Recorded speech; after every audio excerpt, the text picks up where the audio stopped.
Hi, and welcome to Post-Burnout.com interviews. Post-Burnout.com is a culture website dedicated to venerating burnt-out artists the world over. My name is Aaron Kavanagh, and I'm the website's founder and editor-in-chief. This is our website's podcast where we interview people from various artistic disciplines. These episodes are sometimes full-length interviews from our site's articles, and other times exclusives. If you're a returning listener, thanks for coming back, and if you're new here, thanks for checking us out. We hope you'll like it and stick around with us. Alright, so in this edition of Post-Burnout.com interviews, we're actually having our first double feature in a while. In part 1, guitarist and vocalist Noah Lonergan and guitarist Joseph Boyle of the London Bristol punk band Noah and the Loners discussed their debut EP, A Desolate Warning, being part of the British punk lineage, all punk venues in London, being the youngest act signed to Marshall Records, going to BIMM in London to start a punk band, and politics.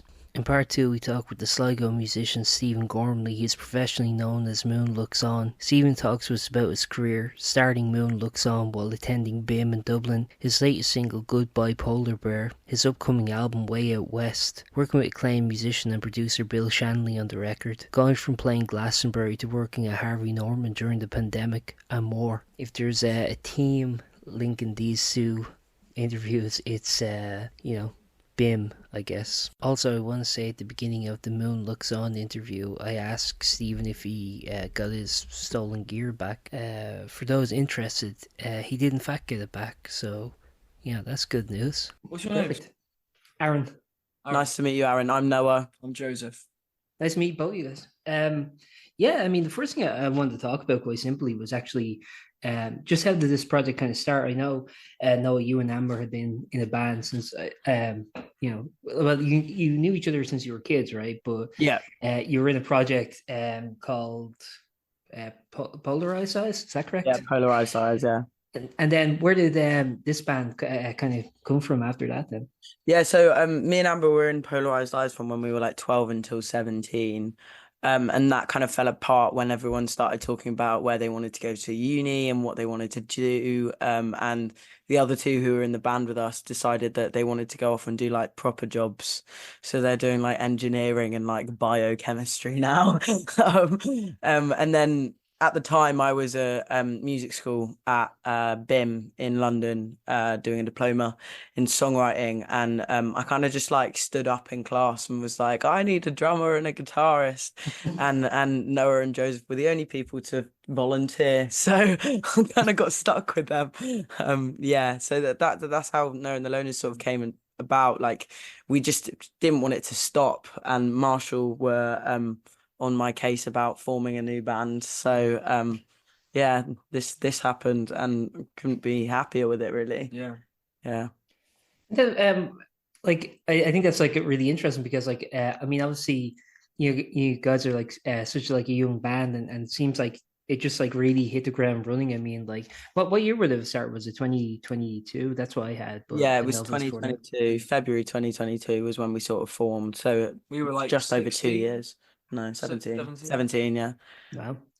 So I mean, that's really crazy. I mean, just have that like such a quick like turnaround rate like that. Like, I mean, like, I don't know, was your head kind of spinning? Was it like, oh my God, I have like all this, or was it kind of just like, no, I have ideas, I have things, and let's just kind of go? Was it where you, I guess what I'm trying to ask was like, were you quick to adapt to the kind of circumstances? I think it was sort of just like a natural progression, really. Like, the bands sort of flowed into one another nicely. Like, we had a lot of written material in Polarized Eyes that was unreleased that I then taught this lot like the chords and whatever and how to play it, and they became their own different versions of the songs, like with the new band. But also, like, that moment in our lives, we just started at music school in London, so we were being taught all these crazy things we'd never kind of been taught before. So we had loads of ideas that we were generating anyway. So it was like the ashes of Noah's old band, and we were contributing new ideas as well. Yeah, we got into writing pretty quickly, didn't we? Yeah. Like, I think we all listened to not like dissimilar music. Like, we all have different bands that we listen to and whatever, but we grew up on rock music primarily. So like, we kind of know the sound of what it needed to be, and I think Noah and Joseph did a great job of just jumping straight into it and like fully embracing like the punk attitude of what we were doing. in Polarized Eyes and what we wanted to do in Noah and the Loners. I think Noah and the Loners just sort of took shape very quickly because we just felt like we had an identity pretty early on Yep. with the songwriting. Yeah, a lot of our early songwriting was also kind of came from jamming. Yeah. Like we'd be in a room together rehearsing and we'd write the songs through just jamming, really. Yeah, I like the idea of going to BIMM to start a punk band. I was wondering, Joseph, from your perspective, I mean, like, what was kind of like your musical background? What were you kind of like listening to? What were your kind of like inspirations and stuff? I was, as a guitarist, it's always been guitar music, you know, through loud amps or whatever. But I listen to like a diverse kind of range of stuff. I love like punk. I love rock and roll. I like songwriting music as well. Like give you Joni Mitchell or Jeff Buckley or anyone like that. I appreciate loads of stuff. But mainly just guitar music, to be honest. Yeah, I would say me and Joseph bonded over a love of the Amazons. Yeah. Pretty early on. Turns out we were at the same gig as each other in 2019. Yeah. At Brixton Academy, standing probably about 3 people away from each other based off of our videos of the gig. Yeah. So I think like the similarity in our music taste, it just like shows really within the music that we write, really. Yeah, and it's important. I think it's important to, you know, expand your horizons or whatever and listen to different stuff. Yeah. Actually, now, one thing I'm quite interested in is like, you know, as you're kind of mentioning, you know, kind of like expanding your musical horizons, and obviously, you know, I think like maybe you're kind of like one of the first generations to really have just like the history of like recorded music at your fingertips in a lot of ways, which I think is like really cool, and it offers a lot of diversity. And what I'm seeing now is kind of like a lot of like experimentation with various genres. Yeah, when I listen to your band, I mean, it seems like a very kind of like we're going back to 77 punk. We're making this kind of like declarative thing, and I think like it's interesting now because we kind of live in the era, I think, of like this huge like post-punk revival where like it's just massive, you know, where like these post-punk bands, these like really noisy, abrasive, you know, really out there, really declarative bands are you know, able to sell massive venues and headline massive venues and stuff. I was wondering what was the decision then? Was that always like from the get-go, like, okay, we're going to kind of stick to this kind of range, or is that just kind of like naturally how it kind of went when you guys played together? Yeah, I would say I don't think we ever really sat down and just went like, this is the type of punk that we're going to make. It was just the music that we made because that's just the stuff that we came up with. I don't know, like I think we're inspired by loads of different music, to be honest. Like obviously we're really into a lot of contemporary punk and like listen to loads of Fontaines, Idols, Shame, all of that. So I personally would say more of my influence comes from newer stuff. But obviously they're influenced by older bands as well. So I feel like you just get the influence through their music. Do you know what I mean? Like, I don't know. I wouldn't really ever say that we sat down and just went, this is a type of music we're going to make. Yeah, I think naturally, if we had a great idea in rehearsal, we'd be bouncing off the walls of excitement. And then that kind of came across in our music through energy and like urgency as well. Like, because we're quite young. So it just became... I think maybe what's different about us to some other contemporary punk bands is just that like we're pretty forward with the messaging that we have, like 70s punk. It's just like it's very in your face. Whereas I know a lot of like contemporary punk bands are sort of a bit more metaphorical with their lyrics and stuff, and maybe it's just not like as straightforward. But I think we are pretty straightforward with our messaging and just try and get it out there in the most like plain way you can. Yeah. But the environment we were in at BIMM was very much like, you know, great musicians who were teaching us, but they were like, you want to be really clean, really tidy, you want it to sound perfect. And I feel like naturally we just went against it. We always have fun with education. Just, like, we wanted to embrace like the edgy or like the rawness of just playing guitar. I think it really helped that we were in London at the time as well. Like me and Amber grew up in London, in North London. Joseph and Noah were like slightly outside. But like I think being in London, starting a punk band from the scraps of like an old punk band, it's sort of like you naturally turn to just London punk rather than like I don't know. Well, yeah, it's the best, isn't it? Yeah, it is. Well, there's like a huge lineage there, and I know like some of the old like punk venues from that era still exist, like the 100 Club and the Hope and Anchor in Islington. Yeah. So some of the venues that like actually like those kind of like bands like the Sex Pistols, the Damned, the Buzzcocks, Yeah, we're actually the playing at Clash 100 played. Club tomorrow. I know that's like so sick. I was gonna ask, so like in a way, like some of that lineage has preserved in a way that I think like a lot of the punk clubs from like kind of like the rest of the UK or even like Europe or the States or whatever just don't kind of anymore. I think like you can still kind of like get in tune with that kind of like like that kind of like the punk from that era that really kind of like defined what English kind of punk was. I was wondering like do you like I don't know, do you think that kind of like I don't know, the fact that that still like persists kind of helps you guys in a way where it's like, I don't know, you still feel connected to, and also it's interesting too, like how many of those bands are still like around, still playing, albeit with, varying lineups. It might be the original line, but a lot of them are still around and kind of playing. And obviously there's like festivals in the UK, like Rebellion, for example, and stuff that kind of like preserve that legacy. Do you think that's, I don't know, inspiring? I think it is. I think you go to those venues, like we played Hope and Anchor, and they've got loads and loads of like photos up around the building of like loads of people who've played there, and obviously it's inspiring, like being surrounded by so many people who have stood in your footsteps, be it 40 years before, 30 years before, whatever it is, even 50.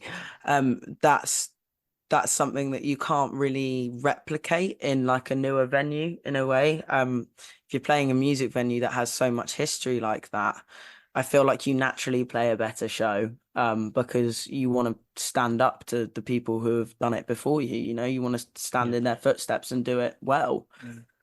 Yeah. I feel like having those photos up, say in the venues and stuff, it just inspires like the youth to play music with their mates. And Yeah. Yeah. Actually, one thing I want to ask is like, I mean, one thing I think is really cool from your band is that you guys are very like, very socially conscious, very like there's a lot of statements you have to make in your music. Like you guys are very like you're actually thinking, I guess what I'm trying to say. And I think it's like it's really interesting because kind of given like the age range, and I don't mean to infantilize anyone or anything like that, but I kind of think back to like when I was like your guys' age and like how kind of politically apathetic I was at the time. And I sort of think now, like I wonder with issues like climate change and with issues like I don't know, Brexit, with kind of the Tories kind of like attacking queer rights and all these kind of issues that are coming along. Like I wonder, can the youth of today really afford to be apolitical? I don't think they can. I think like your music is like is really kind of like showing how the kind of youth of today are thinking and how they are kind of like and I think it's beautiful because only like really a decade has passed, but I think like so much has changed. I was wondering like for political when it comes to writing about politics, can that be challenging because society is just so fluid and politics is so fluid. I mean, like your EP, for example, that's coming out tomorrow, the Desolate Warning, was I believe originally slated to come out last autumn, and like last autumn the Gaza crisis wasn't happening then. There's all these like things that just like develop suddenly, and I wonder, is it challenging in kind of like in today's world to kind of like keep on top of things in terms of like the music? Yeah, I think it is. I mean, we've written loads of songs that feel very present when we write them that then maybe in 6 months' time aren't as relevant. Like we have a song called Vessel, which I wrote about Rishi Sunak basically just being an arsehole about trans rights. And like I really wanted that to be on the EP, but we'd only written it like 2 weeks before we were going into recording. So it just wouldn't have worked. I think obviously for us, we'd really like to be able to get music out there as soon as we write it because it then feels like relevant at the time, but that's just not the way that it works. Yeah. I think it's very important to keep writing about what's happening at the time, even if it then comes out like way later. I think with Crash Landing, we wrote that like over a year and a half ago now, and it's still as relevant today as it was then. That's why I think sometimes like having like a really, really specific song is actually almost damaging for the band themselves in a way, because then it's like, yes, you're talking about something that's ridiculously important, but is that actually going to be relevant to the music industry in 6 months' time? And are people going to relate to it when you can actually put the song out? Do you know what I mean? Sure. Also, I think it's like also important to pick and choose what you want to write about. Yeah. It's like to write something, a song about everything. It's like really hard. So I think it's important to just pick and choose. Yeah, I feel like you've got to pick your battles wisely, to be honest. Yeah. Like, I don't think we can write stuff about things that we aren't fully educated on. Do you know what I mean? That's why I tend to write things about trans rights all the time. Do you know what I mean? Because that's something that I'm very well versed in. Yeah. But I also think it's very important that you don't keep writing the same song. Do you know what I mean? Like, obviously, if you're writing about the same thing politically, it could come across in the same way. And I was worried about that, to be honest, with Protest Anger and Crash Landing, because they do fit very similar themes. And obviously, when you're talking about the two different songs, like, they're about the same thing, but they come across in very different ways. And I think it's just important that if you are going to talk about the same thing, to like rehash it in a way that like comes across differently. They have a different aesthetic, I think, to be honest. But they're still honest and they're truthful. Actually, talking about the EP then, as I was mentioning, I mean, when I was actually listening to it, it actually seems like like a good mix of like the personal and the political. It seems like there's a lot of like I don't know, just like a lot of like personal stories, and a lot of kind of like kind of like day to day. Here's what kind of happened, And I was wondering, because like you were mentioning, I believe like the writing process of Sam actually kind of began in summer of 2022, if I'm correct. So yeah, when you kind of have that kind of like space between them, do you kind of like look back and are they kind of like staples of a time, or are they still as relevant now as they were then? I think, to be honest, for us, they're still as relevant as they were then, because they're the songs that sort of made us as a band. Like, they were really the first songs that we wrote together that just made sense and sounded like us, in a way that maybe some other songs hadn't before. I think the EP is, like, for us, the perfect mixture of all the things that we talk about in the band, whether that be political or about mental health or just about a shit day, like Hell of a Day. Like the kind of tongue-in-cheek lyrics in that are very, very us. But yeah, I think for us it was just like all of these 5 songs just work together, and they tell the story of who we are and us growing up, and like the way that our brains have developed within that time, and the things that we've gone through within that time. They've all got great stories as well. Like Crash Landing, we were up at my house and we wrote it in a shed. After quite piss, And then like You Make Me Fall Apart, we were in North London and we did it in like 15, 20 minutes. 15-20 minutes. We just completely jammed the whole song. Because Joseph had 2 chords. He was like, I've got this song. And we were like, go on then. He just played 2 chords. And I was like, that's not a song, mate. It was the Monday after Reading and Leeds. So you guys went to Leeds. I went to Reading. And it was. We need to write after coming back from a festival. Yeah. And that's what we came up with. I was like, let's write it about our experience. And it turned into something like completely different. And then Hell of a Day, I had the lyrics for ages. Like, I wrote the lyrics, I think it was like November 2022. And then the song only really came about in like, I want to say April 2023 or something like that. And that spawned from Noah, our drummer, like an exam we had, wasn't it? To write a song. So we wrote that one. With the lyrics that I'd come up with, and it just fit so well. And then Amber came up with the bass part after to fit what Noah had done for his assessment, and it just like brought the whole thing to life. And we were like, right, this is fucking good punk song. I think every single song has like a brilliant story. I mean, Just Kids is like an ancient song for this band. That me and Amber wrote that in like, I want to say 2019, 2020. Like, that's an old song, but it just felt so right to have it on this EP, because like we are still like, we're 19. We're never going to be able to release that song again and it still be relevant. Do you know what I mean? So we were like, okay, we're under time pressure now. If we ever want to release a song, we've got to do it before we've all turned 20, because then we are proper adults, aren't we? So it's a proper introduction to like our first record representing us. Yeah.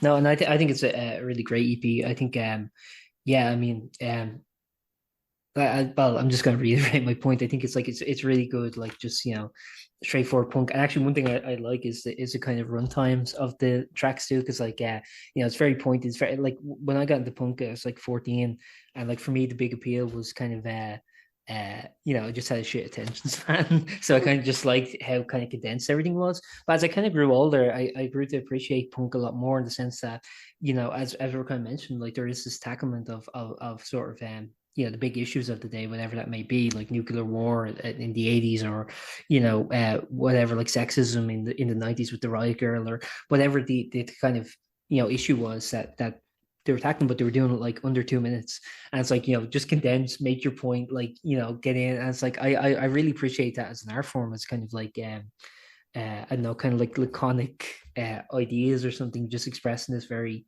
condensed way. I was wondering, as someone as people who study music, and as people who are kind of like involved and obviously write music and release music, I mean, do you think of that kind of art form of like trying to condense things into a certain time, trim the fat, and just make your point, or how do you kind of view that, I guess?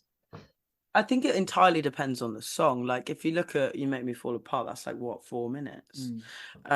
And I think that fits so well for that song, and I don't think it drags. Whereas some 4-minute songs, you're like, bloody hell, you need to cut like a chorus or a verse or something. Like I don't know why you put so many sections in there. But with "Make Me Fall Apart," I think especially because of the like speed up, it doesn't feel like a ridiculously long song. Whereas like Just Kids is like 1 minute 20 or something like that, and it's got like 4 different sections in it, and it just works so well because it's like at a ridiculous BPM, like stupidly fast tempo. Like I think each song holds its own in that sense, and I don't think you necessarily have to think about timings when you're writing it. If a song feels right to end it, then it feels right to end it, like I don't think we set out going, okay, we're gonna write this 1 minute banger.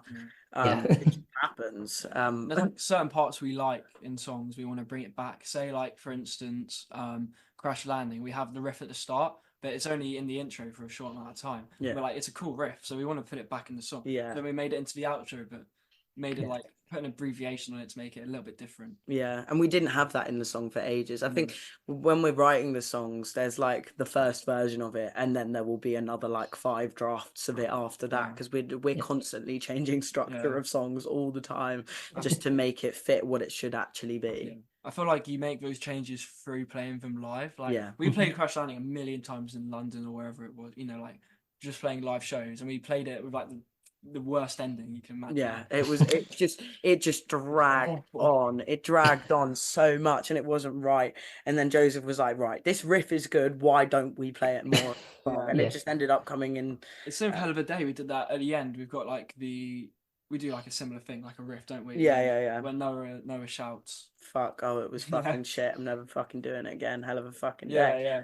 It's just like a good ways. I don't know, I feel like over time you figure out good ways to finish the song. No, I think that's really cool, just like still like teasing out the songs on the road and stuff. And actually one thing I was interested in is like I know like to promote this release, you guys have been touring a lot more, like going kind of like around the UK. I believe you're in Spain, if I'm correct.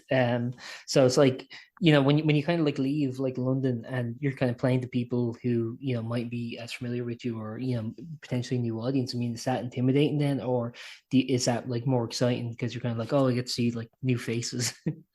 I think it's exciting, to be honest. Like when we went out to Spain, it was so cool because there were people who knew Crash Landing, and that had come out like 4 days before we went to Spain. So it was like, it was kind of nuts. I think playing to new audiences is always great for us. And if anything, it's more exciting than playing to hometown sometimes, because then it's like, oh shit, we're getting this reaction from people who have literally never heard our music in their lives. But then obviously playing a hometown show is like one of the best feelings in the world, because you go, like, we just we all live in Brighton now, we live together, and we go to uni down here, and we played a hometown show in Brighton to like, what was it, like 150 caps sellout audience on our last tour. And that was nuts, because just like everyone knew the words to all the songs, even like unreleased ones that aren't even on the EP. Like, and it was just like, it was incredible having that like wall of sound in front of you, not from behind you for once. It was pretty cool.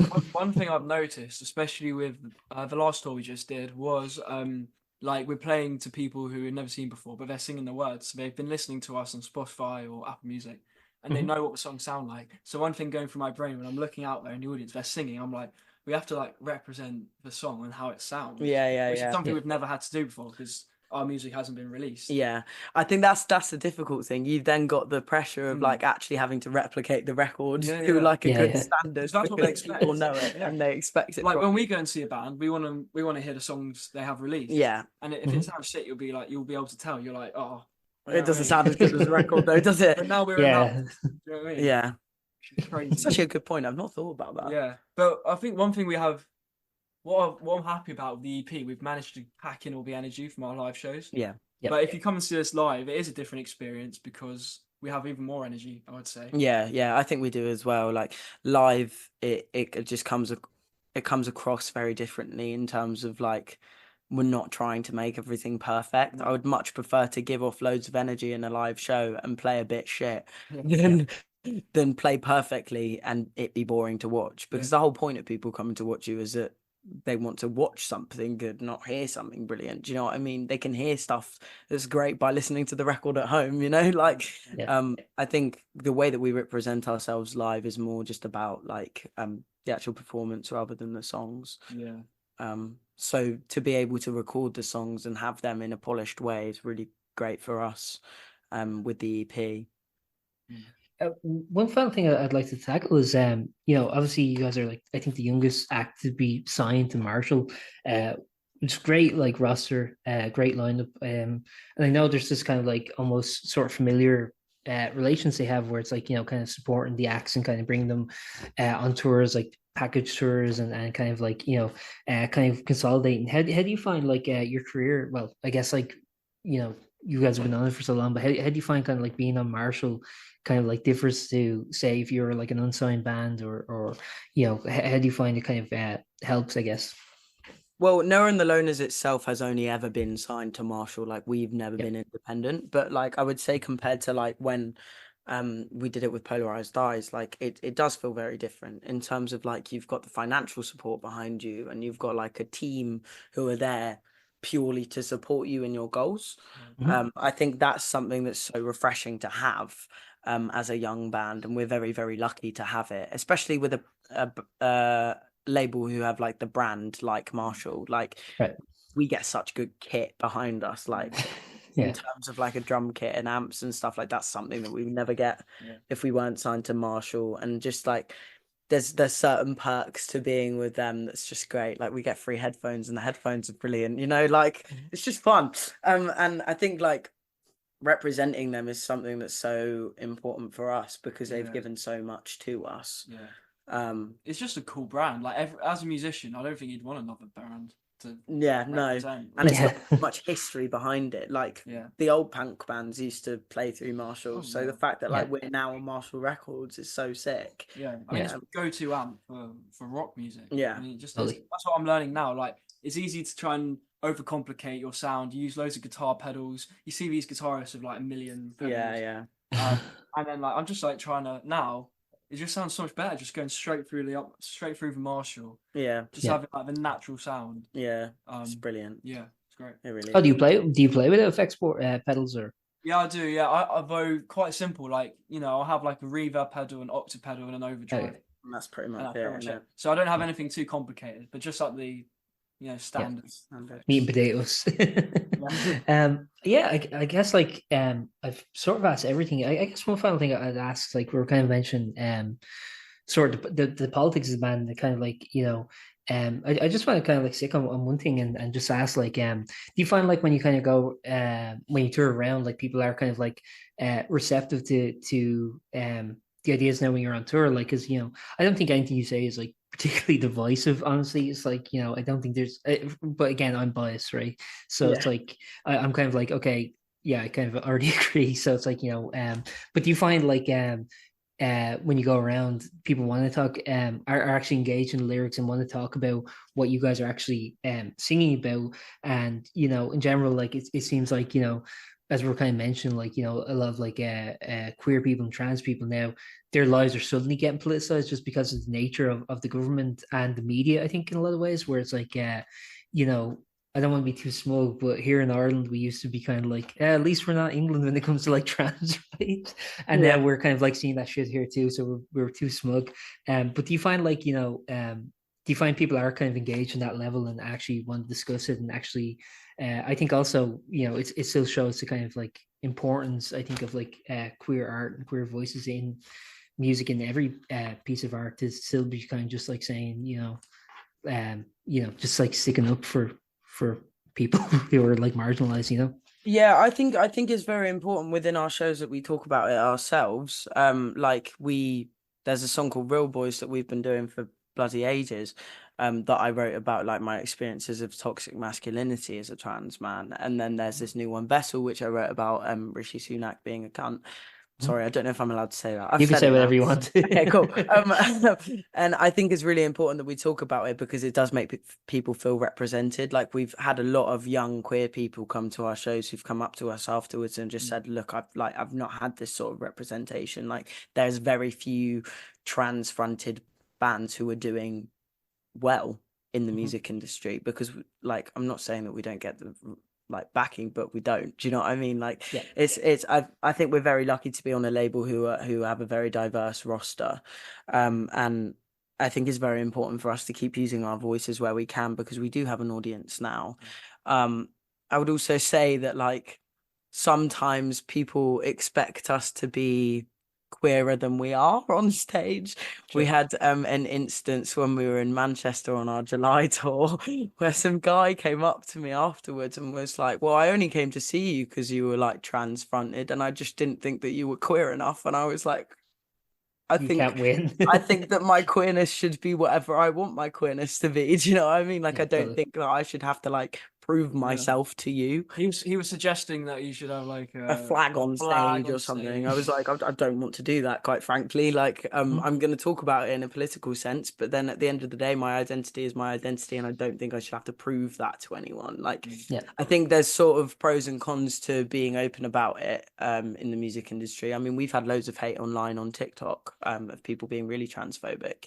And I think it's just sort of about like keeping myself safe at the same time as like talking about it and making people feel represented. Like, yeah, it's sort of like you got to find the middle ground, really. And you're representing yourself, but you're also trying to build your own community, like our own community, as a band, with our fans. Yeah. Actually, to everyone. That's something I kind of like, and again, because like you guys are much younger than I am, because I kind of like observe. I'm 30, by the way, so it's like I'm kind of observing the youth from a distance in a way. But like one thing I think, like, in a lot of ways, I think your generation seems a lot more tolerant than mine. It seems a lot more open on trans issues. It seems a lot more it seems like it's a lot safer now in certain respects. But then also I see this like real weird like right wing pushback too of the younger generation that didn't really exist when I was. Everyone was kind of like, when I was kind of growing up, was kind of like, I don't know, milquetoast liberal, kind of boring sort of, not really radical in either way, weren't radically left nor radically right. But now it's like, I don't know. On the one hand, I think it's good to see people get kind of more radically left and kind of actually, I see a lot more critiques of capitalism and stuff, and I see a lot more social consciousness and a lot more consciousness of marginalized people. But at the same time, I'm also seeing this weird far right thing too, where it's like, people are getting like a lot more openly bigoted and stuff like that. I was wondering, from your perspective, I mean, just like as kind of like, young people, I mean, how do you find which direction do you think it's kind of going in now? Like, what do you see in the world around you, I guess? I think it's weird for us to comment on that because the Tories have been in power since we were 5 years old. Like, I have never known a world where we have had a left-wing government, ever. Right. And I think, like, I almost can't see it. Like, I know that, like, polls would say that Labour are going to be in power after the next general election, but then, to be honest, I won't believe it until I see it, because we thought that was going to happen 5 years ago, and it didn't. I think we've gone through some awful political leaders in the past 5 years especially, and we've gone through too many of them. If anything, that says that they should be out of power, the rate that they're fucking going through prime ministers at the moment. I think I don't know. We live in Brighton, and I feel like we're in a massive bubble in terms of politically what people believe in at our age, because we sort of just surround ourselves with like-minded people, and especially as musicians, I don't think I have met a single Tory who goes to BIMM. So like, I don't know. I personally don't know anyone who is right-wing who is our age, and I wouldn't choose to associate myself with anyone who's our age and right-wing, because to be honest, I don't understand how you could be. But But people our age love a trend as well. Yeah. If you go to a gig and the singer starts going like, "Fuck the Tories," or doing a chant, the whole place will join in. even if they don't understand it course. themselves, Yeah, they just love, people just get involved. They Yeah. love it. Yeah, I think there's a lot of like sheep behavior Oh, God, of yeah. people our age. Like, I don't think anyone actually has an original thought ever, to be honest. It's just like just following the trends. Like, if there are people who are being radically right wing, I think they've seen something on social media and gone with it, to be honest. Like, I can't see that they've had those thoughts for themselves and like genuinely believe it in a way. I feel like there's a like in the age of social media that we live in, it's very easy to be corrupted by things that you see online. And I think Andrew Tate was a massive like I don't know, that I feel like that was a massive like show sign of that, like a show and tell sign of that, Yeah. because like it was crazy how one person's views could just like Yeah. corrupt so many young minds into believing what he was saying when he was an absolute bullshitter and cunt. I don't know, like I think it's very difficult being our age and actually having to make ideas for yourself when you see so many things online, and it's so easy to be influenced by them. Yeah. Yeah. And actually, one thing I'll say, like, again, from my old man perspective, one thing I think is like you guys, and yeah, by you guys I mean your generation, I think is like really going through a much more stressful time than I think like I did at your age. Like, like as mentioned with like Gaza and with like human rights things and just all these like horrible like news stories. Like I think like we're living in kind of like of my lifetime the worst like news cycle I've ever lived in, and I think like in a lot of ways it's kind of like I think it's good that people are more politically active and are more like kind of conscious and thinking about these things. I hope it will bring a better future, and I think like what you guys are doing is like really important in that sense. I think like getting people to snap out of apathy and to actually think. I think is a really good thing, and I hope like people are receptive to it. Obviously, DEP comes out tomorrow. This will be up by the time it's out. It'll be out by the time this is up. I mean, but like I hope it gets like really good reception. I hope people dig it. I hope it makes people think. I hope it kind of opens people's mind, and I think it's just a good time anyway. Even if people just want to take it at that surface level, just enjoy it as background noise or whatever. I think it works on that level too. I think you guys are keeping the spirit of '77 alive. I want to thank you guys for talking with me, and Thank you very much. Is there anything you'd like to add before we wrap up? Or? I don't know. I'd say like going back to your question before, like young people, I don't think they know what to believe anymore, because everyone in power are just liars.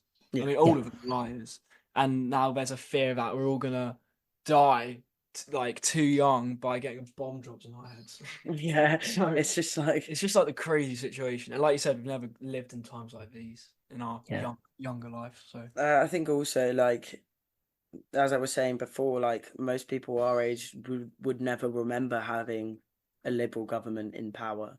And I think when you haven't grown up with that, there's two ways of going about it. You either absolutely hate the government and want change, or you're so used to it that you start agreeing with them because you don't know any different.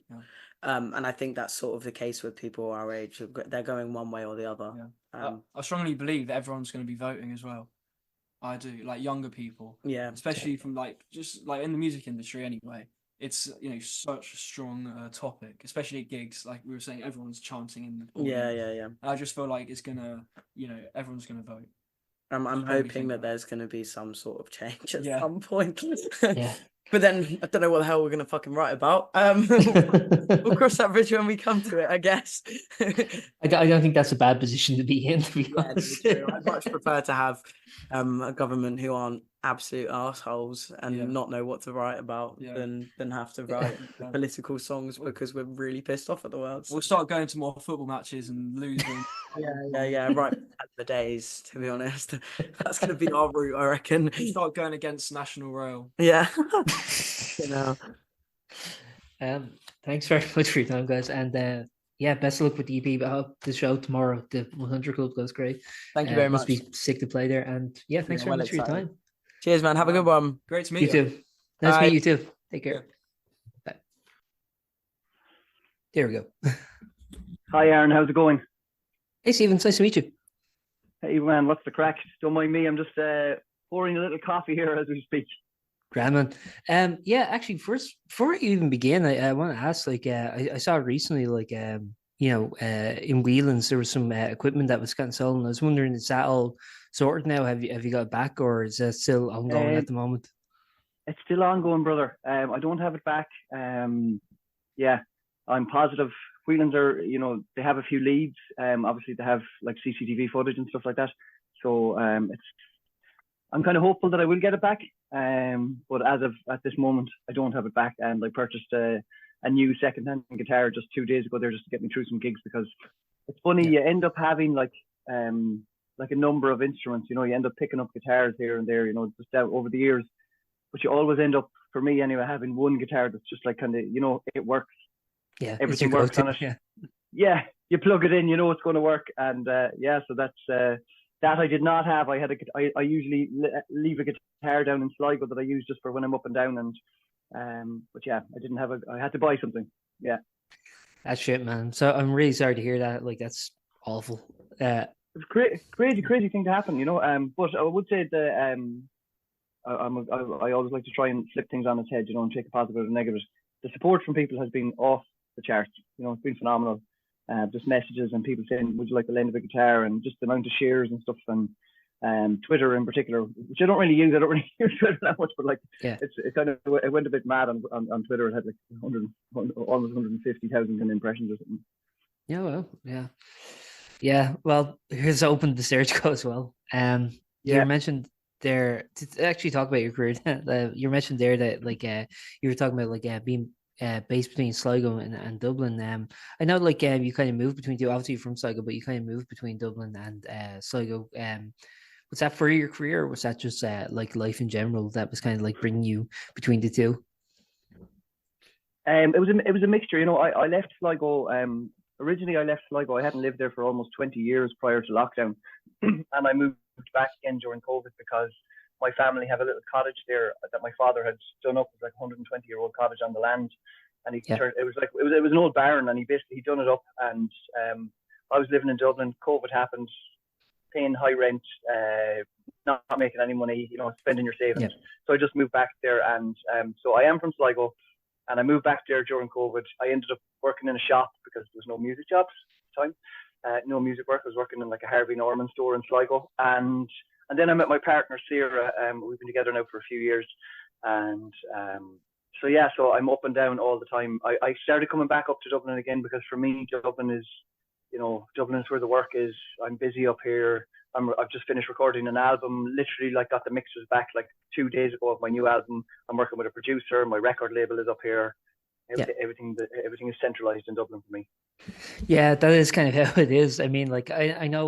Was this new album? Was this recorded in Windmill, or because I know you worked there before? Or how was this new album recorded? Yeah, so I've been working with this. I'm working with a producer on this album. His name is Bill Shanley, and I'm also signing to his record label, which is Cauldron Records. He's a great guy. I did record an album with a great buddy of mine, Niall McMonigal, in Windmill Lane. That was Razor Wire Skies, or most of it was recorded there anyway. Yeah. And this album, Way Out West, I brought out an EP over a year ago, I think, a year and a half ago maybe.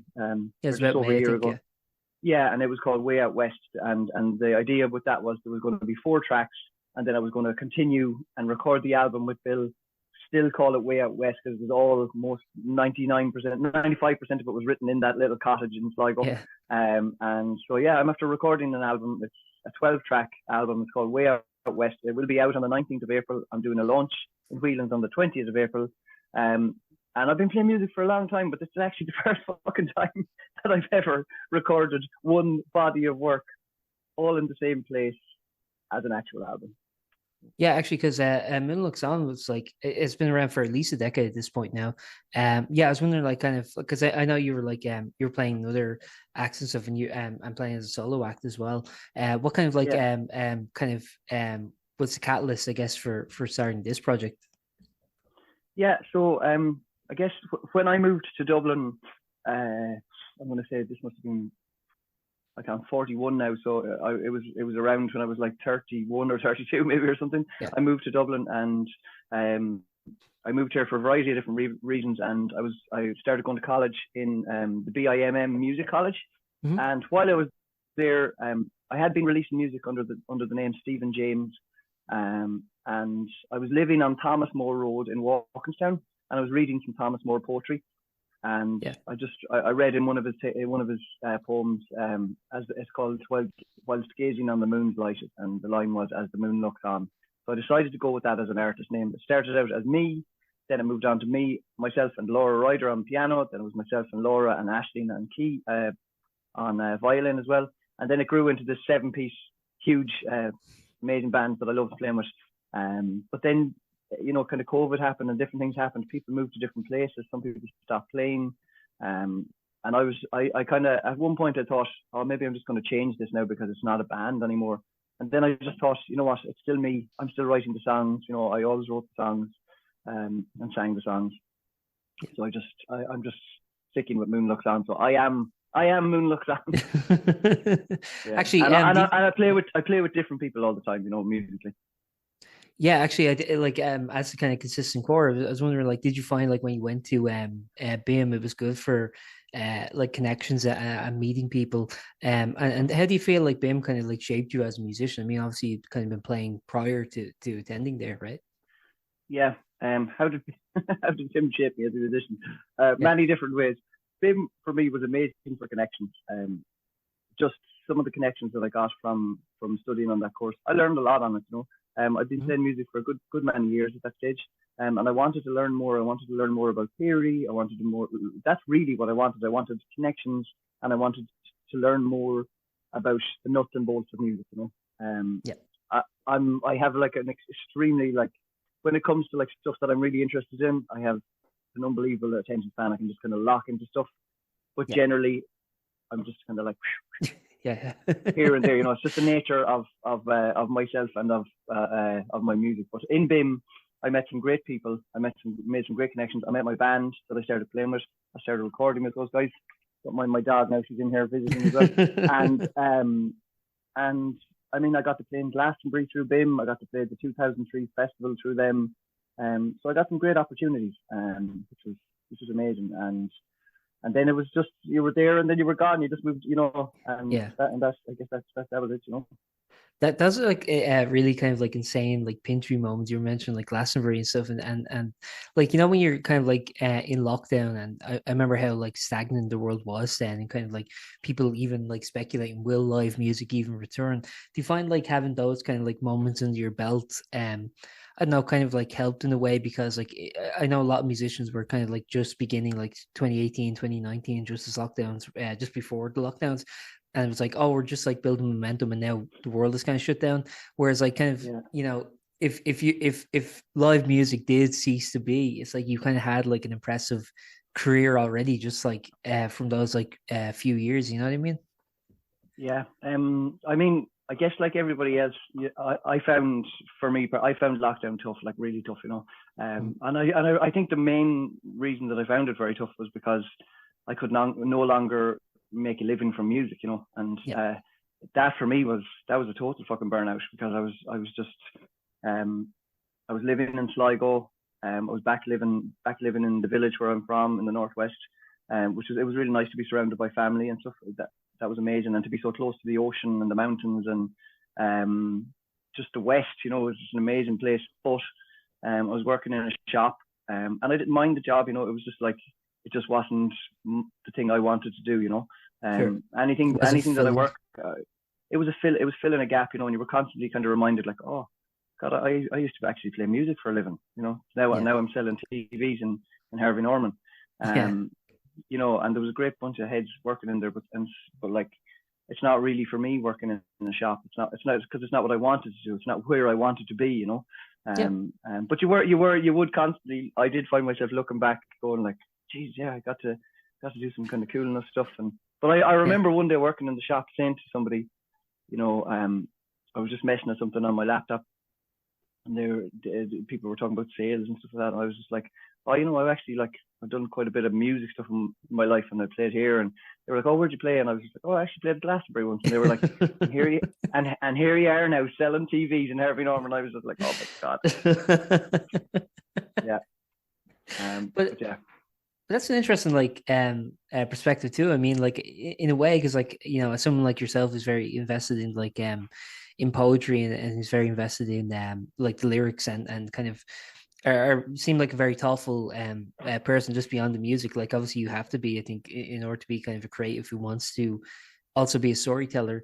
I think you have to kind of be invested in that. And in a way, I think like jobs like you mentioned, the Harvey Norman, you are kind of like, you're not, you know, longing for strangers in those kind of positions. And I think you do kind of, do you think there was that kind of benefit too, where it's like, you know, everything you do in life kind of adds to your repertoire of experience, and it kind of influences, I don't know, perspective in a lot of ways? Because I think of like odd jobs I worked in my 20s and stuff. And it's like, you know, how some of those like still like little skills here and there, I still kind of like, have still, even though I haven't worked those jobs in years. It's weird.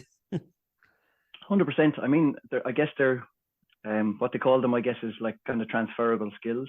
Yeah.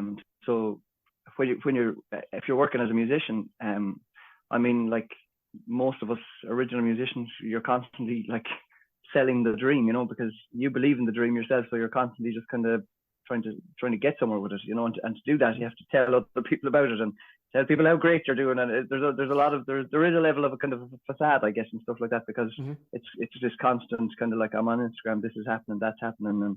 And but yeah, I guess working in Harvey Norman, like one of the things that I found in there, and not just Harvey Norman, it's anywhere, you know, that's outside of music, because I worked in construction for a long time. I left school when I was very, very young, and I worked as a scaffolder for almost 15 years. It's tough trade, wild trade, tough like individuals, and just like a tough job, you know. But during lockdown, I went back working in construction for like just a small while with my dad, who I'm very close to, and my cousin, who I'm also good pals with. I just went back doing that job, and I found you'd come home in the evening, and like, you know, no matter how creative you might feel, you were just too tired. You were too tired to pick up a guitar. And working in a shop was the same. It was no different. You know, I thought that might give me the time or the space or the energy, you know, to like come home. But actually dealing with people in retail is fucking tiring. You know, yeah, it's very taxing. It's very taxing, because you're on, you know, you're engaged, and you're trying to be the best version of you in that role. And you come home in the evening and you look at your guitar and you go, oh, fuck that. Go watch Netflix, you know. Yeah. No, absolutely. So anyway, I'm not sure if that was the answer, but it was roundabout. No, I was just saying, like, I do think it kind of like, I don't know, I like from a creative perspective, I do think like a lot of these like little experiences you have in life, although in the moment it might seem kind of like mundane or even annoying, do kind of, I don't know, it's probably like a retrospective thing, you know, when you're out of the weeds a bit, but you kind of go like, okay, you know, there are little, I don't know, it's always just building a repertoire. I think everything you kind of do in life is kind of adding to your creative juices in some strange way, you know. Totally. Interactions with people, though, as you said, you know, I left that job. I took a risk. My partner, Sarah, she said to me, would you ever fancy like, you know, heading off somewhere like for a while, you know, and I was like, yeah. And she was like, well, there's a ferry going to Mallorca. This is like coming up to Christmas. She's like, there's a ferry going to Mallorca. Or she said, I was thinking of heading to Mallorca around January time. Would you be into like taking a road trip? And she had a camper van. So we just headed off. We drove across Spain, myself and herself and our dog Bella. And we lived in Mallorca for a while, and that was amazing. And I was just like, I got up every day. I lived in Palma. I took my little busking now. I went down to the arch where you could busk, because there's like very stringent busking laws over there. And I busked every day. And those type of interactions for me, it's just like I just ended up writing so much music, and just the creative flow was just like completely back then, because you were doing it. You know, you were Actually, that's another important point. Actually, I think like Way Out West kind of like seems to be kind of touching on this too. Is that like how much kind of like geography influences you in a lot of ways. I mean, like the switch from say like Dublin to Sligo to Mallorca. I mean, like all these places are gonna like I think influence certain kinds of music and the kind of interactions you're having too. I mean, to me, when I was listening to like the new song "Goodbye Polar Bear," and it seems like very consistent with the rest of your work that you've put out. But in a way, from your perspective, I mean, do you find that there's like a huge difference between like a song you wrote in Dublin, let's say, versus a song you might have wrote in Sligo versus Mallorca? Like, do you find when you play songs, you're kind of like, oh yeah, I'm in that headspace of when I was there, you know? Yeah, I guess like I do. I feel like a lot of the time when you're writing stuff, it's massively connected to just kind of memories, Mm-hmm. and kind of feelings and emotions that were attached to the memory at that time, at that given time, in that given place. It's not a consistent, it's not it's not always something that you're going to like feel that thing and then carry it all the way through. It's Yeah. just, it's like a photograph of a timestamp of how you felt at that moment in time and in that place. Yeah. But I do. You're the first person who's ever actually said that to me, and it's a very valid point just in relation to the geography. I never really thought about that before. But I think looking at this album in particular, Way Out West, it's massively influenced by geography. I mean, I wrote Selkie when I was on Coney Island, which is a beautiful tidal island off the coast of Sligo. My partner was living out there at the time. I think she was the only person living on the island at the time. It was a really, really magical place. But I wrote that because I was influenced by the landscape, and I wrote The Mist from the Mountain because of the mist that comes down the Ox Mountains behind my house. Like the track listing on this album, it's like The Mist from the Mountains, Hungry the Rock, which is a road that runs from my house down to Sligo. Yeah, so I am definitely very influenced by the geography and the emotions that are attached to the memories of being in those places. Yeah, actually, you made an interesting point there in that about like how each song is kind of a snapshot of a certain period of your life. I mean, obviously, like I said, I mean, this project's been going for about a decade now, and like or over a decade now. Do you find like when you play kind of older songs or when you listen to older songs that kind of like I don't know, like is there a detachment there where you're like, oh yeah, I can like I remember them, but it's like it just seems so like long ago, or is it still just as like true today as it was back then? I guess it depends on the song. Yeah. Some of the songs, you listen back to them and it's like an instant like time warp back to that feeling, that moment.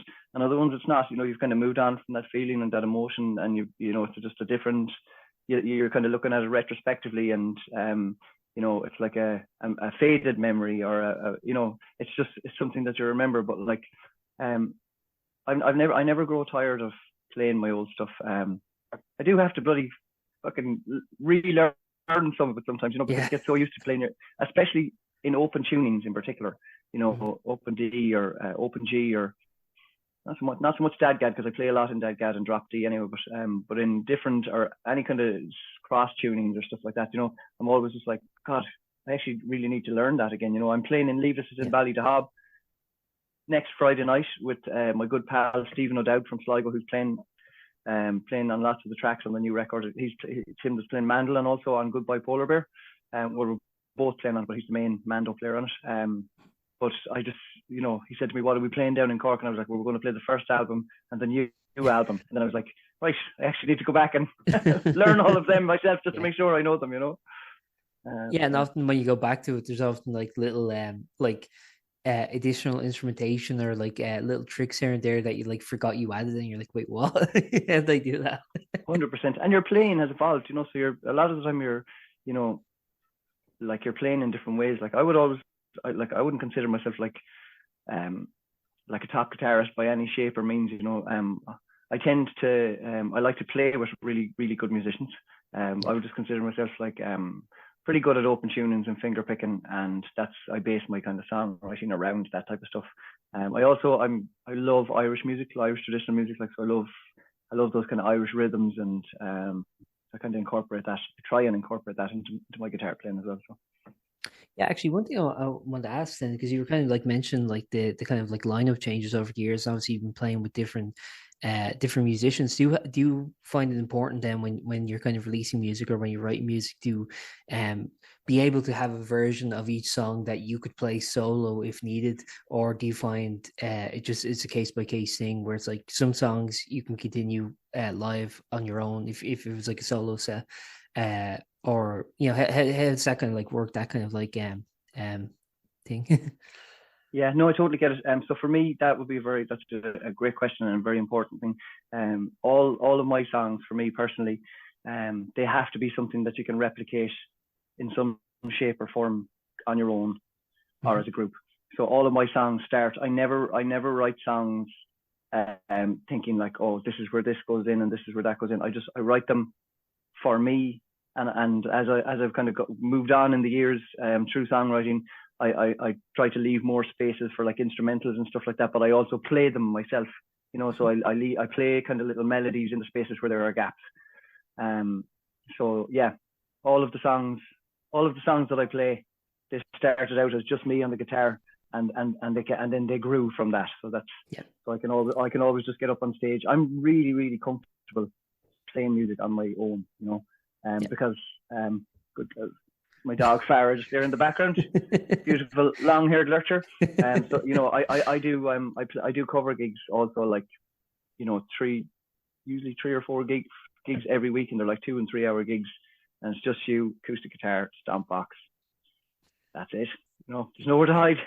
Yeah. I guess like one final thing I'll just ask is actually about the new single. It was released at the beginning of last month, so it's about a month out now. Goodbye Polar Bear. I was wondering, like, when I was listening to it, like I was saying, like I think there's a great continuity between it and kind of your previous discography, I guess. I was wondering, like, but one thing I noticed is that I do think this seems like the in terms of production wise, it seems like definitely the biggest kind of potential radio hit. It seems like it's the most polished, I guess, is what I would say. Do you find that that's indicative of the record as a whole, that it's a much more kind of polished record, or how do you kind of feel about how this single kind of relates to the album as an overall piece?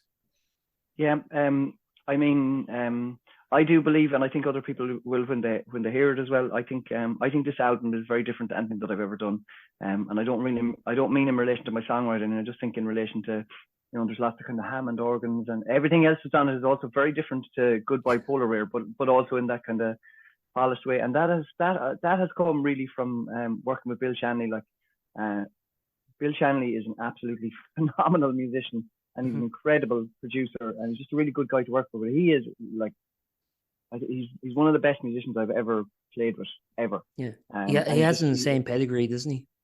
Insane. I mean, he's on tour with like Ray Davies from the Kinks, and exactly. He's just like he works with Mary Black as a musical director. He works with Gilbert O'Sullivan. He tours all over the world with him. He's played with like loads of people, and we get on great, and there's a great kind of musical chemistry in relation to I feel that even on this album, because it started out with like Way Out West, Selkie, 4 Miles as the Crow Flies, and a re-recording of Summertime in Bloom, because the guys wanted to do that, and I was happy to do that. And then it kind of has changed. It's changed slightly as we got on to recording Goodbye Polar Bear, and it's kind of evolved all the way. So I'm excited to drop it, and I'm excited for people to hear it and see what they think. Actually, I just want to ask about that, because you mentioned like Bill there. So like when you have someone who has like so many like such a background like that, and such like such options, I guess, and then he says like he wants to work with you, and he wants to make this album with you. I mean, is that very like flattering then to be like, oh shit, this person wants to work with me? It's amazing. Like the way that I met Bill is I've been working with this guy. He's my manager. His name is Darren Farrell. He's a great guy. And I said to him, I was just like, I'd really like to, maybe like record some stuff or do some stuff. And we were just sitting down and we were just chatting. We were working on it in a different kind of relationship at that stage. He owns a really cool music company in Dublin, and then he just sat down and he was like, listen, I know this guy. His name is Bill Shanley. I worked with him for years. I think you should meet him. And I just met Bill, and I knew straight away, I just knew straight away. And then when I started working with him, I liked the flow and I liked the way things work. I take music, like, I'm pretty laid back in general. I consider myself super chilled. I work hard, but I take music fucking incredibly seriously. I don't fuck around with it. I don't mess around when I'm going into studio. I try and have my shit together all the time. I know what's happening. I'm not going in there wasting time. Time's money. Like, when you're in there, every second counts. And I like working with Bill because his workflow is just really, really good. It gives you the space to breathe when you need it, musically, and yeah, he's great. I couldn't recommend him highly enough. If anybody ever wants to record anything in Dublin, he's a good guy. That's perfect, man. I think I've asked everything I want to ask. I guess the final thing I'll just say is, what do you have planned for the rest of 2024? I mean, obviously you have some gigs coming up, if you want to plug them again. Beyond that, and the album obviously coming out. Beyond that, what's your expectations for the year? How do you foresee it, or are you just kind of taking it as it comes? In some ways I'm taking it as it comes, and in other ways there's loads of little plans. So I'm playing in Ballydehob on the 9th of this month, which is next Friday. Then I'm playing in March, April. The album comes out on the 19th, and we're doing a launch in Whelan's on the 20th of April. Tickets will be going on sale literally in the next day or two for that. And then I'm playing in Munro's in Galway on the 10th of May. And I'm also playing in the Kicking Donkey in Bundoran on the 5th of May. So either the 4th or the 5th, that's the date. I'll fact check it. Yeah. But so, and then after that, I applied for a lot of festivals, and I plan on getting this album out, bring out whatever type of physical copies we think is necessary at the time, be that CDs or vinyl. We'll just see how it goes. It's all like, to take the finances into account as well. And the plan is to gig, lots of gigs and lots of. I was away in Dubai last year for a few months doing kind of cover gigs and stuff like that, and which was a cool enough experience. But I'm glad to be back here, just in the thick of it. And the plan is basically I'll be back in studio probably in the next few weeks, recording the next album. I'm recording another album straight away. Perfect, man. Best of luck with the gigs, and I hope I hope the album blows up. Thank you, man. I'll send you on some demos of the masters whenever I get them. Perfect, man. Enjoy the rest of your day, and take care of yourself, man. It's nice seeing you. Thanks, brother. Talk to you. Bye bye. Best luck. Thank you for listening to that episode of Post-Burnout.com interviews. If you liked it, please subscribe and stick around, because we have plenty more like this coming soon.